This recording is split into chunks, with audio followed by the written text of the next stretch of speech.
بسم اللہ الرحمن الرحیم۔ السلام علیکم دوستو، دنیا بھر کی خبروں میں آج آپ سنیں گے، لیکن اس سے پہلے اگر ہو سکے تو لائک اور سبسکرائب کا بٹن ضرور دبا لیں۔ شکریہ۔ سعودی عرب نے کہا ہے کہ فلسطین کا مسئلہ اس وقت تک ہمارے بیشتر اجلاسوں میں سر فہرست رہے گا جب تک 1967 کی سرحدوں کے مطابق آزاد فلسطینی ریاست قائم نہیں ہو جاتی۔ سعودی عرب کا کہنا تھا کہ دنیا میں تنازعات میں اضافہ ہوتا جا رہا ہے جس سے ریاستوں کی خود مختاری استحکام متاثر ہوتا ہے۔ اس وقت غزہ پٹی میں آباد شہریوں کو جبری نقل مکانی سے روکنا اور وہاں فوری اور مستقل بنیادوں پر جنگ بندی کی ضرورت ہے، اور سعودی عرب غزہ کی پٹی پر اسرائیلی جارحیت کو ہر سطح پر مسترد کرتا ہے۔ سعودی عرب کا کہنا تھا کہ ہمیں بہت تشویش ہے کہ یمن کے حوثیوں کے حملوں اور حوثیوں کے ٹھکانوں پر امریکی حملوں کی وجہ سے بحر احمر میں کشیدگی بے قابو ہو رہی ہے اور خطے میں تنازع بڑھ رہا ہے۔ ہم بہت پریشان ہیں۔ آپ جانتے ہیں کہ ہم خطے میں ایک بہت مشکل اور خطرناک وقت سے گزر رہے ہیں، اس لیے ہم کشیدگی میں کمی کا مطالبہ کرتے ہیں۔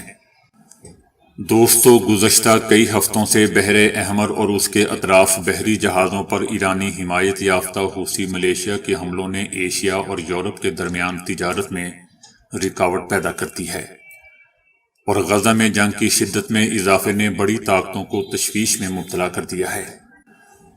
یمن کے زیادہ تر حصے پر قابض حوثیوں کا کہنا ہے کہ ان کے حملے غزہ میں فلسطینیوں کے ساتھ یکجہتی کے اظہار کے لیے ہیں، جبکہ سعودی عرب نے کہا ہے کہ ہم جہاز رانی کی آزادی پر بہت یقین رکھتے ہیں اور یہ وہ چیز ہے جس کی حفاظت کی ضرورت ہے، لیکن ہمیں خطے کی سیکیورٹی اور استحکام کا تحفظ بھی کرنا ہے۔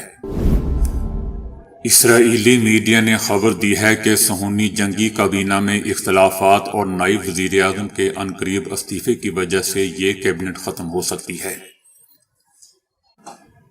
کافی عرصے سے نائب وزیر اعظم وار کیبنٹ سے علیحدگی کا فیصلہ کر چکے ہیں، مگر اس کام کے لیے انہیں ایک مناسب بہانے کی ضرورت ہے۔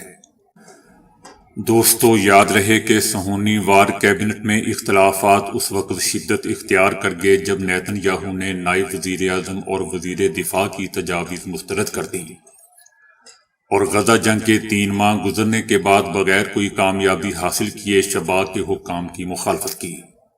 اسرائیل میں عمومی تاثر یہ پایا جاتا ہے کہ نیتن یاہو اپنی حکومت کو بچانے کی خاطر جان بوجھ کر اس جنگ کو جاری رکھے ہوئے ہے۔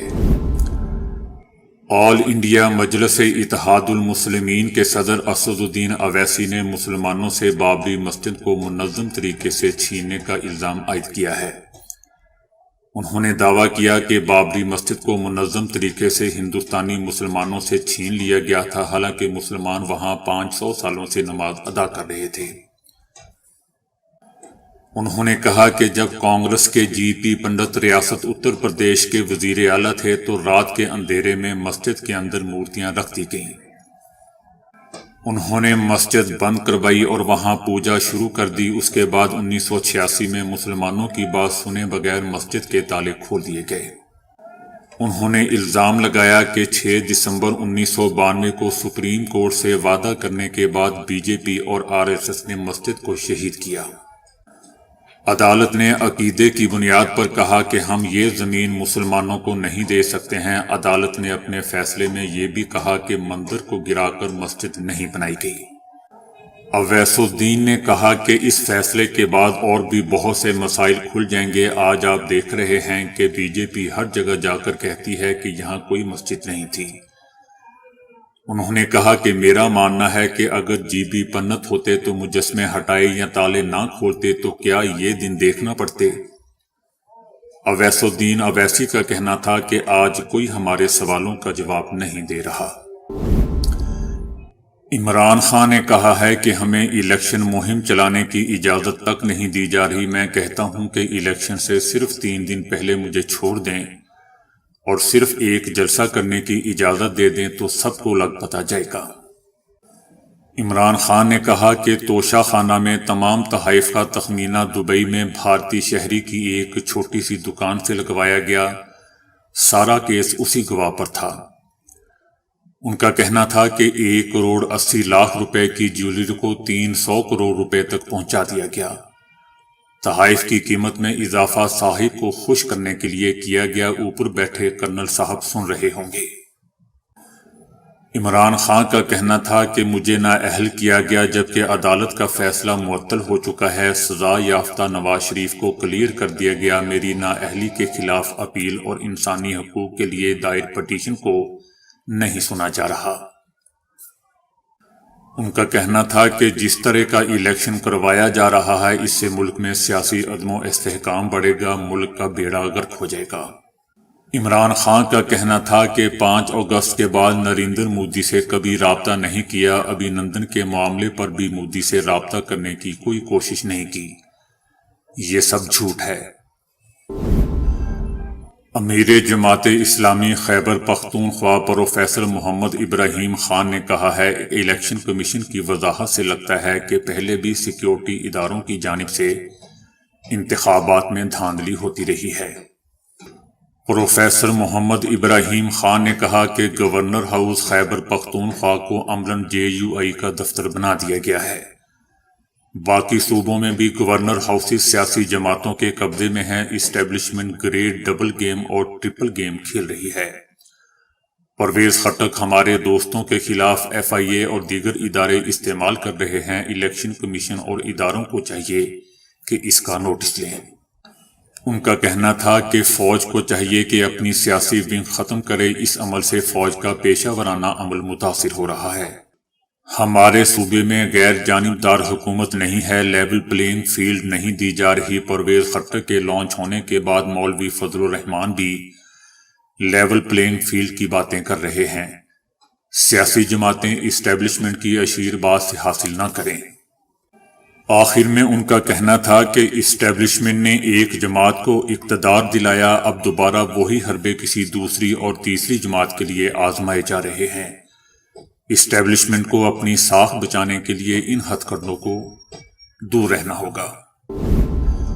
اسرائیل کی جانب سے حماس کے قبضے سے یرغمالیوں کو آزاد نہ کروانے پر اسرائیلی کابینہ میں اختلافات شدت اختیار کر گئے ہیں۔ اسرائیلی وزیر دفاع نے وزیر اعظم نیتن یاہو کے آفس پر دھاوا بول دیا اور صورتحال دوستوں تقریباً ہاتھا پائی تک جا پہنچی۔ اسرائیلی فوج میں غزہ جنگ کی حکمت عملی پر بھی شدید اختلافات سامنے آنا شروع ہو گئے ہیں، اور امریکی اخبار نیو یارک ٹائمز کو انٹرویو میں 3 کمانڈروں نے کہا کہ حماس کو شکست بھی دیں اور یرغمالی زندہ بھی بچائیں، دونوں کام ایک ساتھ ممکن نہیں ہے۔ یرغمالیوں کی تیز ترین واپسی کا راستہ سفارتی طریقہ کار ہی ہے۔ دوسری طرف دوستو، اسرائیلی دارالحکومت تل ابیب میں ہزاروں افراد نے نیتن یاہو کی حکومت کے خلاف احتجاج کیا ہے، اور یرغمالیوں کی رہائی میں ناکامی پر برہم مظاہرین نے نیتن یاہو کو شیطان چہرہ بھی قرار دے دیا۔ مظاہرین کا کہنا تھا کہ نیتن یاہو حکومت نے 7 اکتوبر کے روز ہمیں نظر انداز کیا اور اس کے بعد ہر روز ہمیں نظر انداز کیا جا رہا ہے۔ مظاہرین نے اسرائیل کی سلامتی کو خطرے میں ڈالنے کے بھی الزامات لگائے، اور ساتھ ہی مظاہرین نے اسرائیل میں نئے انتخابات کا مطالبہ کرتے ہوئے کہا کہ اس صورتحال کو بدلنے یا اس کی مذمت کرنے کی طاقت ہمارے پاس ہے، اور اس لیے اس حکومت کو اب واپس گھر جانا پڑے گا۔ غزہ میں دوستو اسرائیلی جنگ جاری ہے۔ دوسری جانب امریکہ نے کہا ہے کہ غزہ میں جاری اسرائیلی جنگ میں حماس کے 20 سے 30% جنگجو شہید ہو چکے ہیں۔ امریکی اخبار وال سٹریٹ جرنل کے مطابق امریکی انٹیلیجنس حکام کا خیال ہے کہ غزہ میں جاری جنگ میں حماس کے 20 سے 30% جنگجو مجاہدین شہید ہو چکے ہیں۔ امریکی حکام کا کہنا ہے کہ حماس کے پاس غزہ میں مزید چند مہینے جنگ جاری رکھنے کے لیے اسلحہ اور گولہ بارود موجود ہے۔ حماس نے امریکی صدر جو بائیڈن کا تبصرہ مسترد کر دیا ہے کہ اسرائیل کی طرف سے فلسطینی ریاست کے قیام پر رضامندی ممکن ہے۔ صدر جو بائیڈن کا کہنا تھا کہ اسرائیلی وزیر اعظم نیتن یاہو کا فلسطینی ریاست کی کسی شکل پر اتفاق کرنا بدستور ممکن تھا، جب دونوں رہنماؤں نے غزہ میں حماس کے ساتھ اسرائیل کی جنگ کے دوران تقریباً 1 ماہ میں پہلی بار فون پر بات کی۔ حماس کا کہنا ہے کہ یہ خام خیالی کہ جو بائیڈن فلسطین کی ریاست اور اس کی خصوصیات کے بارے میں تبلیغ کر رہے ہیں ہمارے لوگوں کو بیوقوف نہیں بنا سکتے۔ حماس کا کہنا ہے کہ جو بائیڈن نسل کشی کی جنگ میں ایک مکمل شریک ہیں اور ہمارے لوگ ان سے کسی خیر کی توقع نہیں رکھتے۔ دوستو، صدر جو بائیڈن نے وائٹ ہاؤس میں ایک تقریب کے دوران بتایا تھا کہ دو ریاستی حل کی کئی اقسام ہیں۔ بہت سے ممالک ایسے ہیں جو اقوام متحدہ کے رکن تو ہیں لیکن ان کی اپنی فوج نہیں ہے۔ ایران نے الزام لگایا ہے کہ شام کے دارالحکومت دمشق میں حملے میں ایرانی آرمی کے اہلکاروں کی شہادت کا ذمہ دار اسرائیل ہے۔ دوستو، یاد رہے کہ ہفتے کو دمشق کی المزہ کالونی میں کیے گئے حملے میں ایرانی آرمی کے متعدد اہلکار شہید ہو گئے تھے۔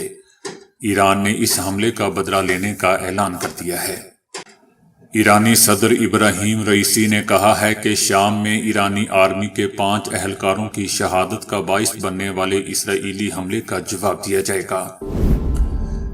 اسرائیلی وزیر اعظم نیتن یاہو کے دفتر نے اس بات کی تردید کی ہے کہ نیتن یاہو نے امریکی صدر جو بائیڈن کے ساتھ فون پر بات چیت میں فلسطینی ریاست کے قیام پر کوئی رضامندی ظاہر کی تھی۔ اس سے پہلے امریکہ کی طرف سے کہا گیا تھا کہ اسرائیل کی جانب سے فلسطینی ریاست کے قیام کے لیے رضامندی کا اشارہ دیا گیا ہے۔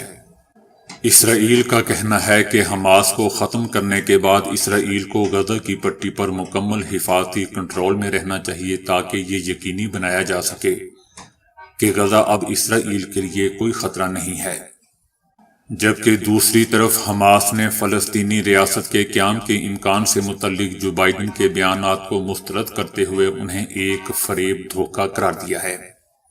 حماس کا کہنا تھا کہ اس بھرم کو بیچنا کہ جو بائیڈن فلسطینی ریاست کے بارے میں بات کرنے کی کوشش کر رہے ہیں ہمارے لوگوں کو دھوکہ نہیں دے سکتے۔ پاکستان کے پنجاب صوبے میں 1,11,00,000، سندھ میں 76 لاکھ، خیبر پختونخوا میں 36 لاکھ اور بلوچستان میں 31 لاکھ اور اسلام آباد میں دوستو 80,000 بچے اسکول جانے سے بھی محروم ہیں۔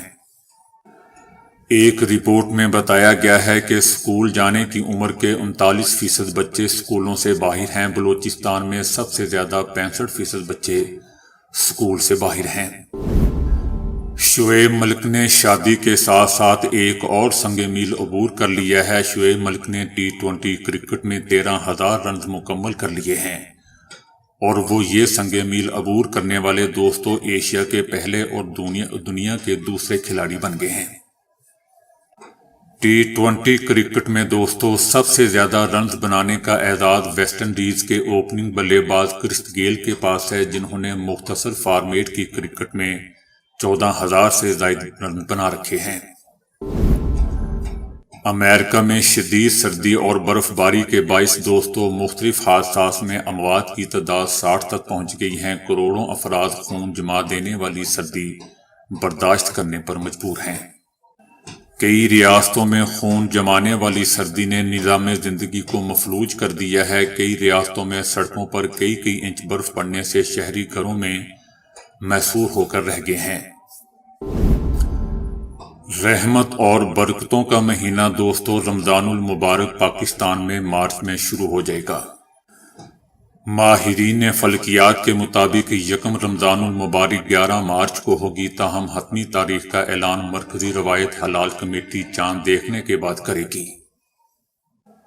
یوں اس سال رمضان المبارک 26 سال کے بعد دوستو سردیوں میں آ رہا ہے۔ ماہرین فلکیات کے مطابق 2024 سے رمضان سردیوں میں آتا رہے گا، تاہم ابتدائی 2 سال تک رمضان المبارک کا آخری حصہ موسم بہار میں ہوگا۔ اس کے بعد 2031 تک رمضان المبارک موسم سرما میں ہوگا اور پھر 8 سال تک یعنی 2039 تک موسم خزاں میں آئے گا۔ ماہرین نے فلکی حساب سے پاکستان، سعودی عرب اور دیگر خلیجی ممالک میں پہلا روزہ 11 مارچ کو ہونے کا امکان ظاہر کیا ہے، جبکہ عید الفطر 10 یا 11 اپریل کو منائی جائے گی۔ سائنس سے اب ثابت ہوا ہے کہ ذہنی تناؤ سے بالوں کے سفید ہونے کا عمل بہت تیز ہو جاتا ہے، لیکن اچھی خبر یہ ہے کہ تناؤ کم کر کے بالوں کو تیزی سے بوڑھا ہونے سے روکا جا سکتا ہے۔ کولمبیا یونیورسٹی کے Vagelos college of physician and surgeon سے وابستہ ماہرین نے پہلی مرتبہ بہت بڑی تعداد کے ثبوت پیش کیے ہیں جو نفسیاتی تناؤ اور بالوں کے سفیدی کا تعلق بیان کرتے ہیں۔ لیکن سائنسدان یہ جان کر حیران رہ گئے کہ جیسے ہی تناؤ کم ہوتا ہے تو بالوں کی سیاہی لوٹ آتی ہے۔ یہ تحقیق 22 جون کو لائف نامی ریسرچ جرنل میں شائع ہوئی ہے۔ اس تحقیق سے معلوم ہوا ہے کہ انسانی عمر رسیدگی کوئی ناقابل تلافی یا جامد حیاتیاتی عمل نہیں، بلکہ اسے روکا یا وقتی طور پر پلٹایا جا سکتا ہے۔ جب بالوں کی جڑ فولیکل کھال کے نیچے ہوتی ہے تو نفسیاتی دباؤ کے ہارمون اس پر اثر ڈالتے ہیں اور یہ عمل مستقل ہو جاتا ہے اور سفید بال ہی نمودار ہوتے رہتے ہیں۔ اسے مزید سمجھنے کے لیے تحقیق میں شامل سائنسدانوں نے کچھ رضاکاروں کے بال جمع کیے اور ان سے دماغی تناؤ کے بارے میں بھی پوچھا گیا۔ ہر رضاکار سے دن اور ہفتے میں تناؤ کی شرح کو مختلف پیمانوں سے بھی ناپا گیا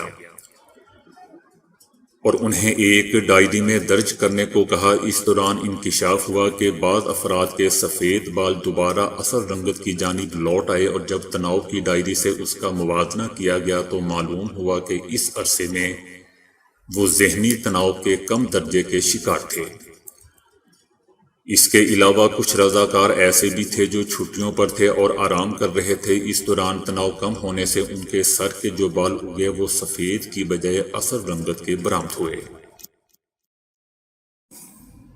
عوام میں بے حد پاپولر فاسٹ فوڈ اور دوسرے کھانے بے حد لذیذ معلوم ہوتے ہیں اور نوجوان نسل ایسے کھانوں اور ہوٹلنگ کی رسیا ہے، لیکن ان غیر معیاری کھانوں کے باعث صحت کے مسائل میں تیزی سے اضافہ ہو رہا ہے۔ اس حوالے سے لوگوں میں شعور بیدار کرنے کی اشد ضرورت ہے، کیونکہ اس معاملے میں ذرا سی بد احتیاطی متعدد بیماریوں کو جنم دیتی ہے۔ کوشش یہی کرنی چاہیے کہ زیادہ تر گھر کے کھانوں پر انحصار کیا جائے، جو حفظان صحت کے اصولوں کو مد نظر رکھ کر بنائے جاتے ہیں۔ اگر باہر کا کھانا کھانے کا دل چاہ رہا ہو تو معیاری ریستوران اور ہوٹلوں کو انتخاب کرنا چاہیے، اور اس بات کی مکمل چھان بین کر لینی چاہیے کہ وہاں صفائی کی کیا صورتحال ہے۔ ایسے ہوٹل جن کے بارے میں اکثر انکشافات سننے کو ملتے ہیں کہ وہاں غیر معیاری گوشت یا مردہ جانوروں کا گوشت استعمال کیا جاتا ہے، ان سے حتی الامکان بچنے کی کوشش کرنی چاہیے۔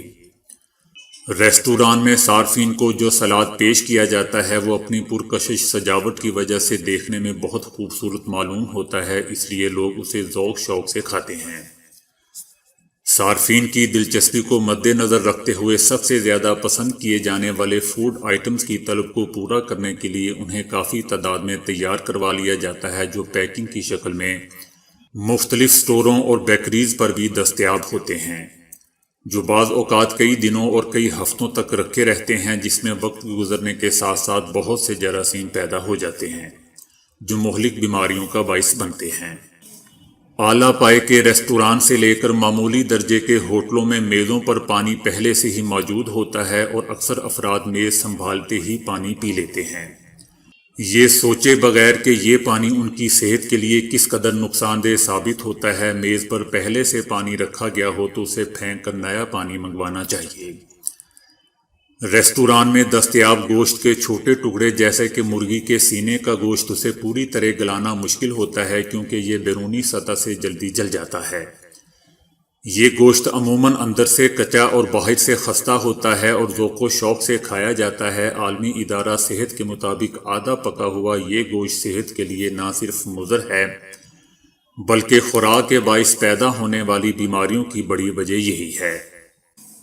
آج کل مختلف انداز میں بنے ہوئے آلو کے چپس بے حد پسند کیے جاتے ہیں اور برگروں کے ساتھ علیحدہ سے مہنگے داموں فروخت بھی کیے جاتے ہیں، جنہیں صارفین بالخصوص نوجوان ذوق و شوق سے کھاتے ہیں۔ حالانکہ اس میں استعمال ہونے والے انتہائی ناقص اور گلے سڑے آلو جو دکاندار علیحدہ کر دیتے ہیں، ریستوران انہیں انتہائی سستے داموں خرید کر استعمال کرتے ہیں اور انہیں غیر معیاری کیچپ کے ساتھ سجا کر صارفین کی خدمت میں پیش کر دیا جاتا ہے، جو صحت کے لیے انتہائی سخت مضر ہیں۔ اس کے علاوہ فنگر فش اور تلی ہوئی مچھلیوں میں ان کی جو نسل بتائی جاتی ہے اس کی جگہ سستے داموں والی مچھلی فروخت کر کے مہنگے دام وصول کر لیے جاتے ہیں۔ اس کاروبار میں ریسٹوران مالکوں کے ساتھ ڈسٹریبیوٹرز بھی شریک ہوتے ہیں جو بآسانی صارفین کو دھوکہ دینے میں کامیاب ہو جاتے ہیں۔ مختلف اقسام کے برگر لوگوں میں بے حد پاپولر ہیں، جس کے لیے خصوصی طور پر برگر پوائنٹ بنائے گئے ہیں جہاں یہ برگر مہنگے داموں فروخت کیے جاتے ہیں اور انہیں کھانا ایک سٹیٹس سمبل بن گیا ہے۔ اس قسم کے برگروں میں شامل اجزاء میں ظاہر کیے گئے اعلیٰ معیار کے تیل کی جگہ عموماً غیر معیاری تیل استعمال کیا جاتا ہے جو دل اور پیٹ کے مختلف امراض کا باعث بنتا ہے۔ پیزا کسی بھی ریسٹوران کے لیے سونے کی کان کی حیثیت رکھتا ہے کیونکہ اس میں نہایت ہی کم قیمت اشیاء استعمال ہوتی ہیں جبکہ پیزے کی قیمت کافی زیادہ ہوتی ہے۔ بتایا جاتا ہے کہ نیو یارک سٹی پیزا ہٹ کے اجزائے ترکیبی پر خرچ محض $3.64 ہے جبکہ وہ اسے $10 میں فروخت کرتے ہیں، یعنی 3 گنا منافع وصول کیا جاتا ہے۔ تو دوستو ابھی کے لیے اتنا ہی۔ ویڈیو کو لائک اور شیئر کرنے کا بہت بہت شکریہ۔